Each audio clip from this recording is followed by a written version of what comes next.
बहुत समय पहले की बात है। अमेरिका में एक खूबसूरत साम्राज्य था, जहाँ पर एक राजा रहता था।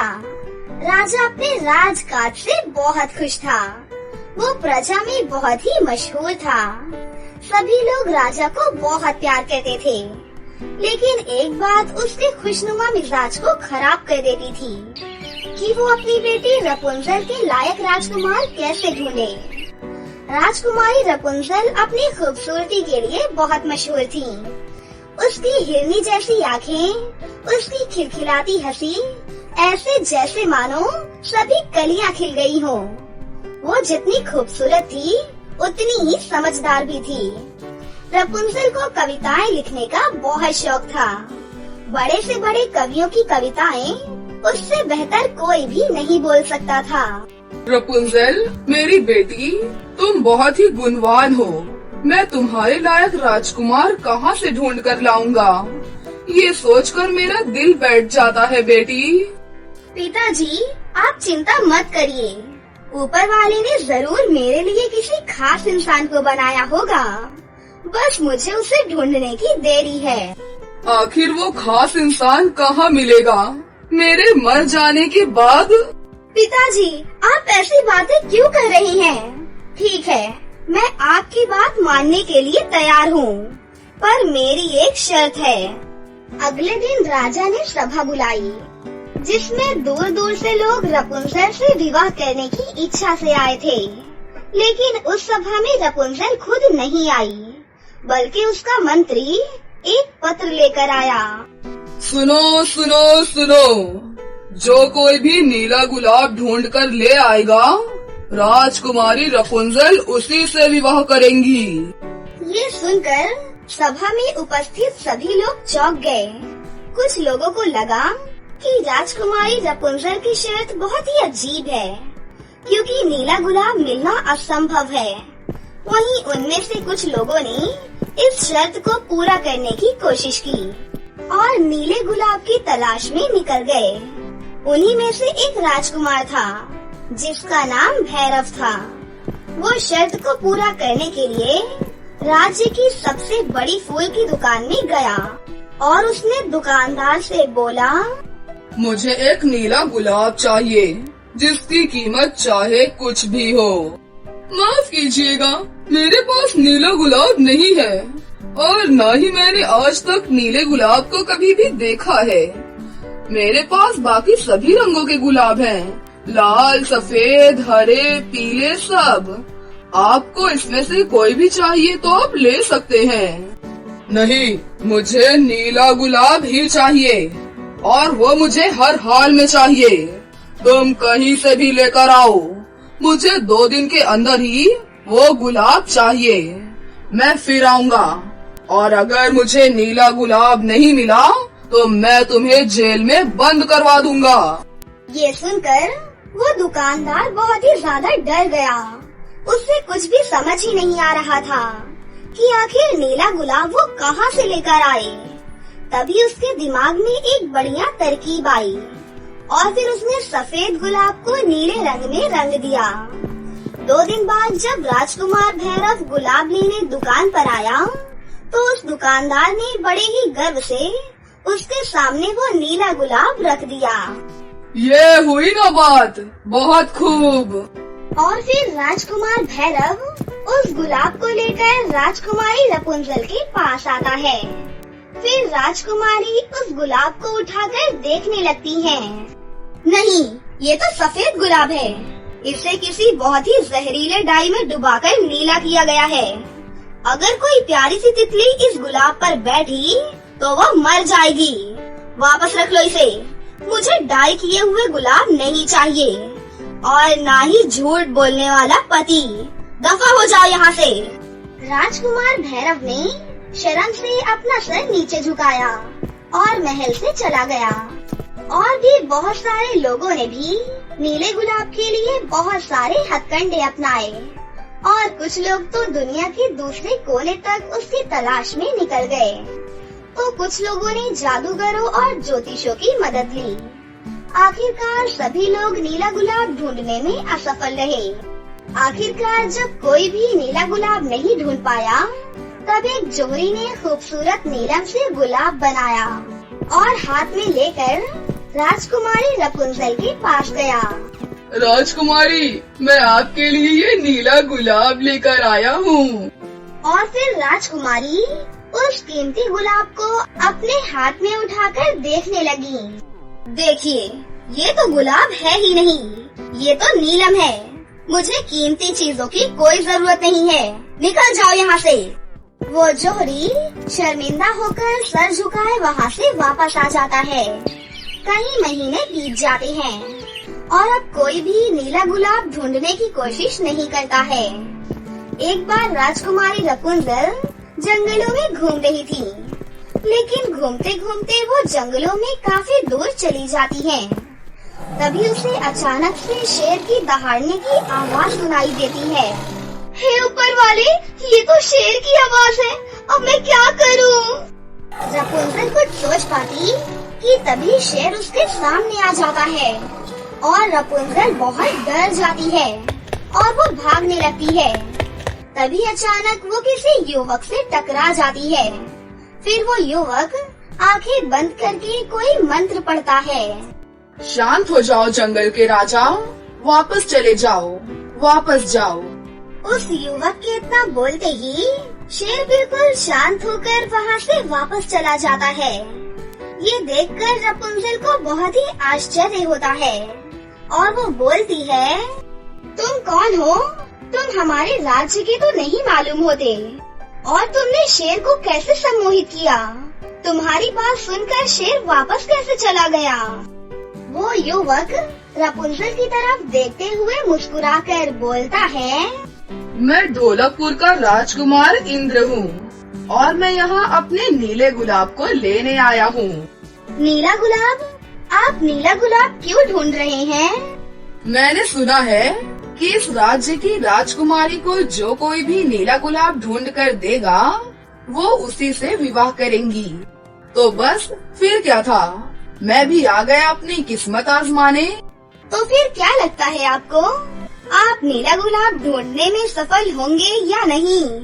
क्योंकि इस कार्य को आज तक कोई भी नहीं कर पाया। कोई काम भी ऐसा नहीं बना है जो इंद्र से ना हो पाए।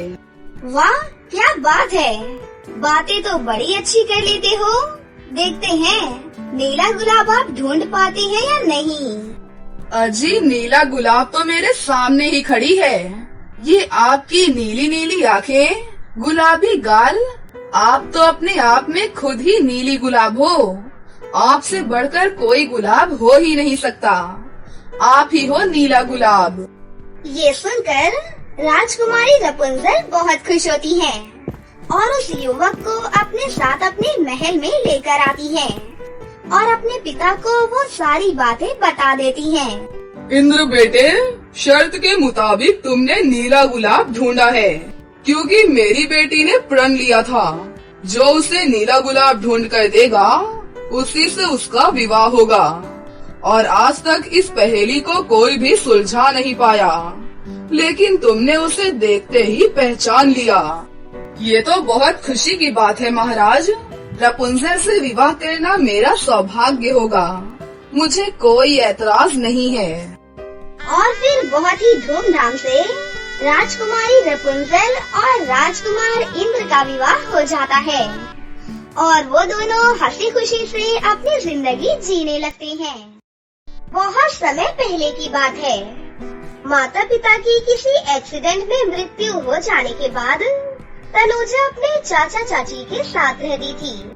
तनुजा की चाची चंद्रकला उसे बिल्कुल भी पसंद नहीं करती थी।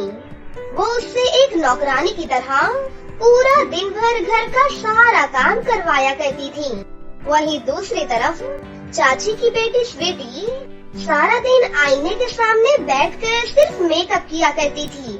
ऐसे ही एक दिन स्वीटी अपनी माँ से बोली, मम्मी, सुना है कल गांव में बहुत बड़ा मेला लगेगा। वहाँ मेकअप का सामान बहुत ही सस्ते दामों में मिलता है। माँ, मुझे पैसे चाहिए। मैं अपने लिए नया मेकअप किट लेकर आऊंगी ताकि मैं और भी ज्यादा सुंदर लग सकूं। अरे मेरी प्यारी बेटी, तुम्हें जितने भी पैसे चाहिए तो मुझसे ले लो। आखिर मेरी बेटी इस दुनिया में सबसे ज्यादा सुंदर जो है।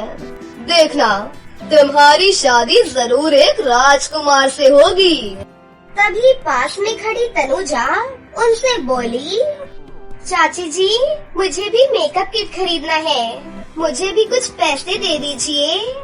अरे तुम मेकअप किट क्या करेगी? तेरी इस मनहूस सी शक्ल पर मेकअप अच्छा नहीं लगेगा।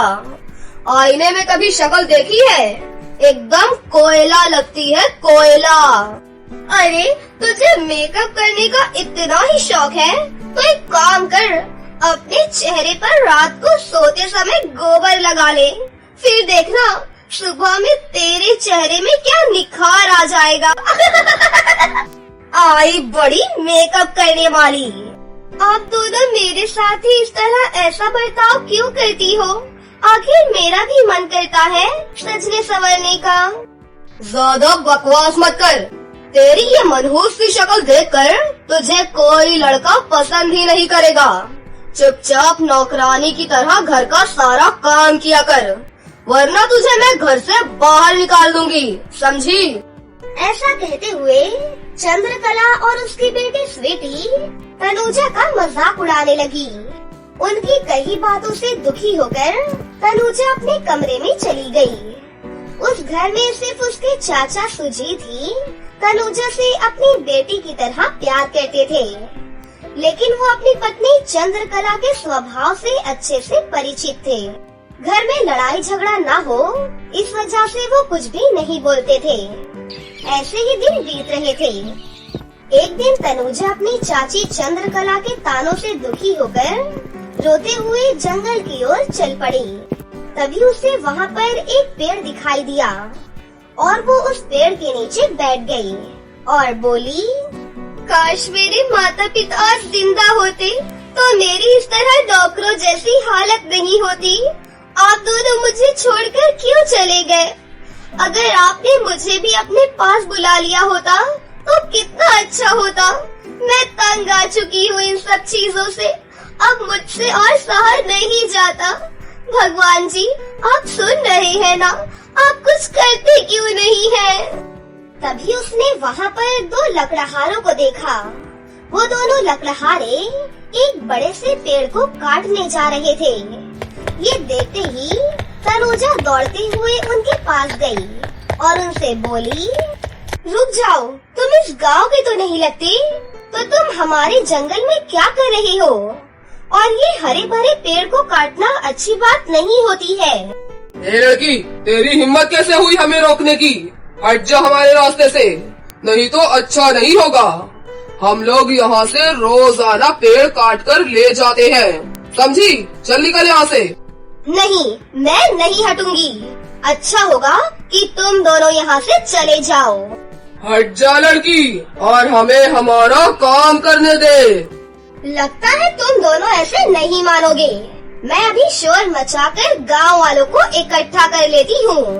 ये कहकर तनुजा जोर जोर से मदद के लिए पुकारने लगी। तनुजा की आवाज सुनकर कुछ ही देर में गांव के कुछ लोग इकट्ठे हो गए। गांव वालों को आता देख लकड़हारे वहाँ से भाग खड़े हुए, लेकिन वो दोनों लकड़हारे ज्यादा दूर नहीं भाग पाए और गांव वालों के हत्थे चढ़ गए।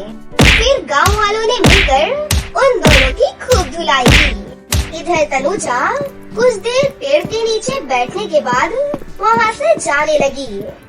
तभी उसे किसी की आवाज सुनाई देने लगी। तुम्हारा बहुत बहुत धन्यवाद। हाँ, अरे ये आवाज कहाँ से आ रही है? इधर देखो तनुजा, मैं बोल रहा हूँ, जिस पेड़ को तुमने काटने से बचाया। क्या तुम बोल सकती हो? हाँ, तुमने मेरी जान बचाई है। इसके बदले तुम मुझसे एक कोई भी इच्छा मांग सकती हो। मैं सुंदर नहीं हूँ, पर मुझे भी बाकी लड़कियों की तरह मेकअप करने का बहुत मन करता है। क्या तुम मुझे एक मेकअप किट दे सकते हो? हाँ जरूर, क्यों नहीं। ये लो, ये एक जादुई मेकअप किट है।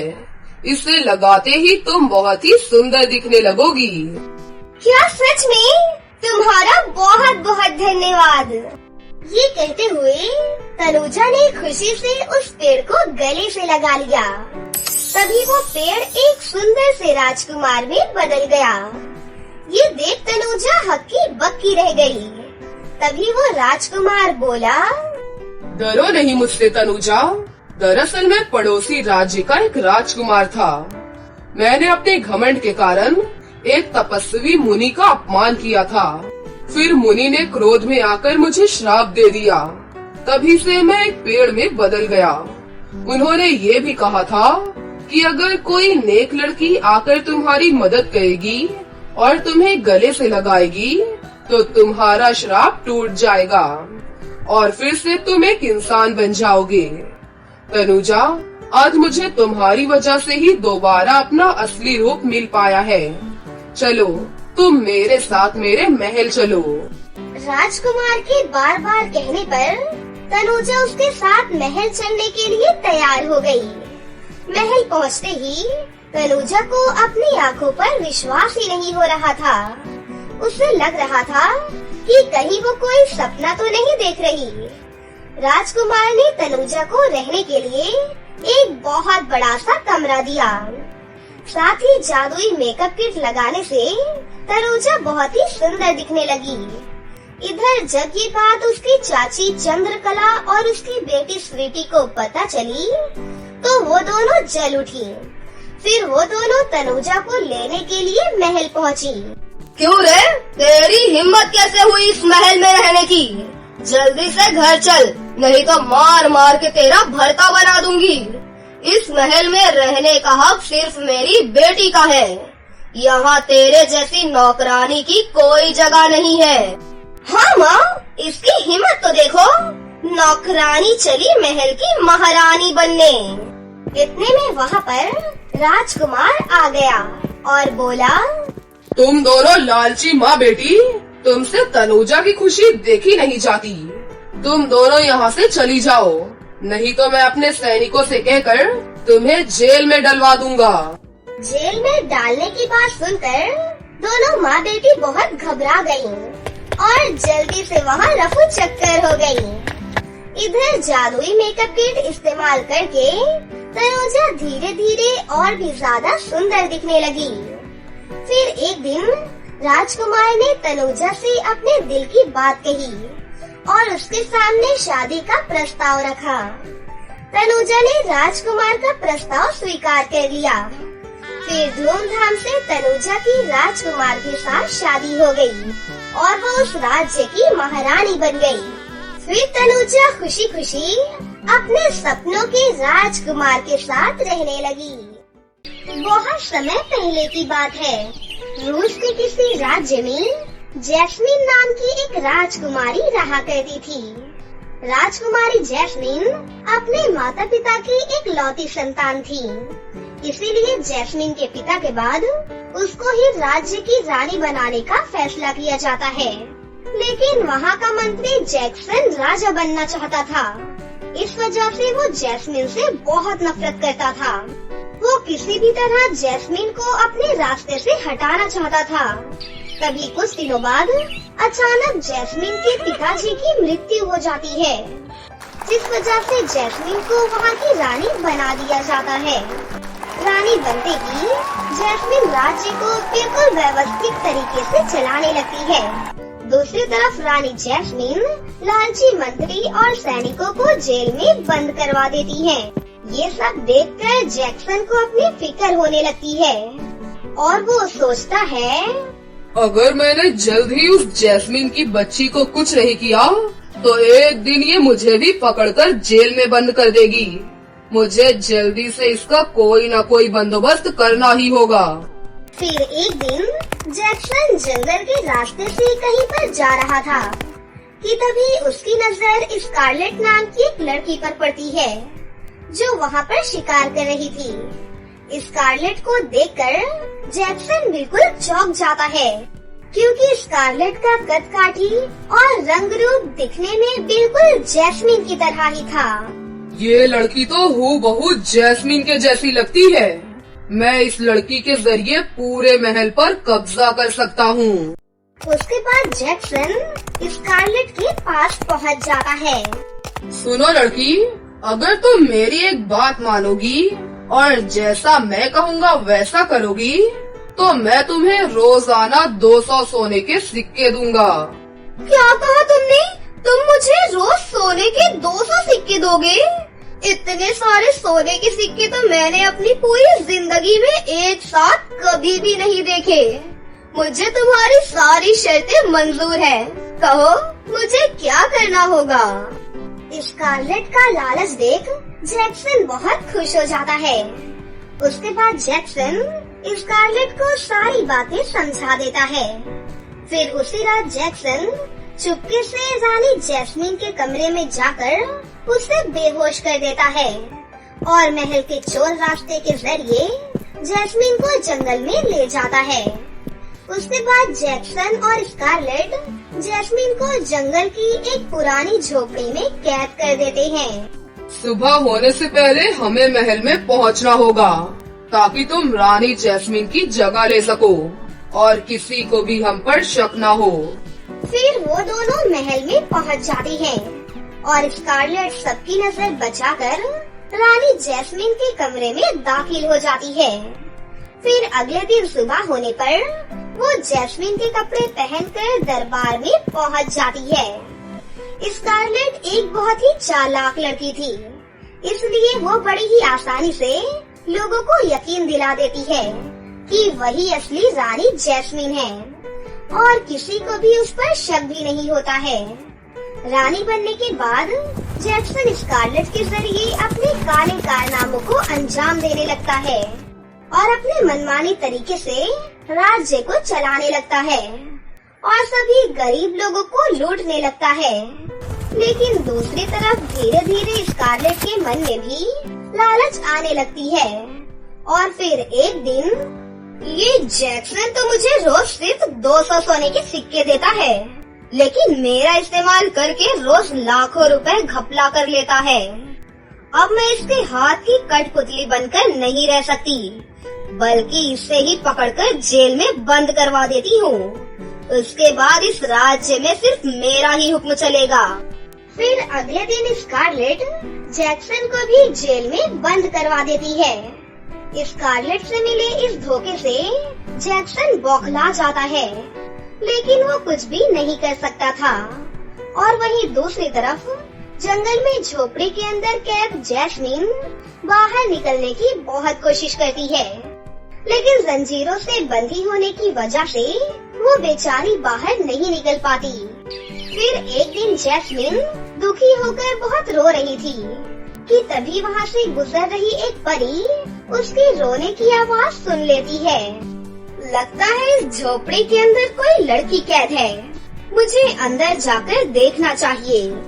फिर वो परी घर का दरवाजा तोड़कर अंदर दाखिल हो जाती है। अपने सामने परी को देखते ही जैस्मीन राहत की सांस लेती है और रोते हुए परी को अपने बारे में सब कुछ बता देती है। जैस्मीन की कहानी सुनकर परी को उस पर बहुत तरस आता है और फिर अपने जादू से परी उसे आजाद कर देती है। फिर वो उसे लेकर महल में पहुंच जाती है। अचानक जैस्मीन को देखकर स्कारलेट के तो होश ही उड़ जाते हैं। साथ ही वहाँ मौजूद सभी लोग ये नजारा हैरानी से देखने लगते हैं। ये एक चालबाज लड़की है जो इस मासूम जैस्मीन को कैद करके तुम्हारी रानी बन गई है। तुम सबको धोखा दे रही है ये। नहीं नहीं, ये सब कुछ झूठ है। मैं ही तुम सबकी असली रानी हूँ। ठीक है, इस बात का फैसला अभी हो जाएगा। उसके बाद परी जैस्मीन और स्कारलेट को लेकर महल के पिछले वाले हिस्से में पहुंच जाती है, जहाँ पर एक आग का कुआं था। ये आग का एक जादुई कुआं है। ये कुआं राज परिवार के लोगों को कभी भी कोई नुकसान नहीं पहुंचाता। ऐसी परिस्थिति से निपटने के लिए कई सालों पहले इस कुएं का निर्माण किया गया था। अब तुम दोनों एक एक कर इस कुएं के अंदर उतरो। तुम में से जो भी असली रानी जैस्मीन होगी वो इस कुएं की आग में नहीं जलेगी और जो भी नकली होगी वो जलकर राख हो जाएगी। ये सुनकर स्कारलेट बहुत घबरा जाती है। चल लड़की, सबसे पहले तू इस कुएं के अंदर उतर। इतना कहकर परी स्कारलेट का हाथ पकड़ लेती है। तभी स्कारलेट परी से कहती है, नहीं नहीं, मुझे छोड़ दो, मैं मरना नहीं चाहती। मैं लालच में आ गई थी, मुझे माफ कर दो। मैं असली रानी नहीं हूँ, मैं तो स्कारलेट हूँ, एक आम लड़की। इस तरह स्कारलेट सब कुछ कबूल कर लेती है। उसके बाद सिपाही स्कारलेट को पकड़कर जैक्सन के साथ ही जेल में बंद कर देते हैं। फिर सभी लोग रानी जैस्मिन को सिंहासन पर बैठा देती हैं। इस तरह से जैस्मिन को न्याय मिल जाता है और वो फिर से रानी बनकर हंसी खुशी से अपनी जिंदगी जीने लगती है। तो दोस्तों, कैसी लगी आपको हमारी ये कहानी? अगर आपको हमारी कहानी अच्छी लगी हो तो इसे जरूर लाइक करें। साथ ही हमारे चैनल को सब्सक्राइब भी कर लें और बेल आइकन